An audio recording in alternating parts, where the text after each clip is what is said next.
வீரமணி ஐயா அவர்கள் வந்து சமூக நீதி காத்தா வீராங்கனைன்னு பட்டம் கொடுத்தாங்கன்னா ஆயிரக்கணக்கான தமிழ்நாட்டு மக்களுடைய வாழ்விலே ஒளியேற்றியது. இன்னைக்கு வந்து அரசு ஊழியர்கள் 24 லட்சம் பேர் இருக்காங்கன்னா தமிழ்நாட்டில், பாக்கி மாநிலத்திலாம் 17 லட்சம் பேர் தான். இந்த 8 லட்சம் அரசு ஊழியர்கள் அதிகமாக இருப்பதற்கு காரணம் புரட்சி தலைவி அம்மா அவர்கள் கொண்டு வந்த சிஸ்டம்.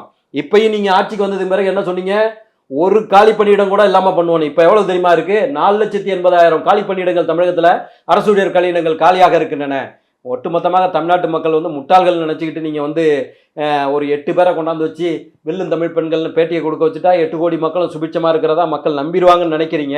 வருகின்ற 2026 தேர்தலில் இந்த ஸ்டாலின் அரசுக்கு, அப்பாவுடைய அரசுக்கு முடிவுரை எழுதப்படும்.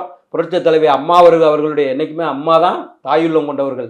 அம்மாவை பின்பற்றி வருகின்ற பிள்ளைகள் தான் தாயுள்ளத்தோடு தமிழ்நாட்டு மக்களை அணுகக்கூடியவர்கள். இவங்களை மாதிரிலாம் வந்து என்னைக்கும் கட்ட பஞ்சாயத்தோ பக்கத்து வீட்டுக்காரனை அடிக்கிறதோ அப்படியெல்லாம் ஒரு திட்டத்தை வந்து என்றைக்கும் அதிமுககாரர்கள் என்றைக்குமே செயல்படுத்தாதவர்கள், என்றைக்குமே மனிதாபிமானத்தோடு நடந்து கொள்ளக்கூடியவர்கள். 26 இவர்களுடைய ஆட்சிக்கு முடிவுரை எழுதப்படும். அதுதான் தமிழ்நாட்டு மக்களினுடைய ஒட்டுமொத்த கனவு.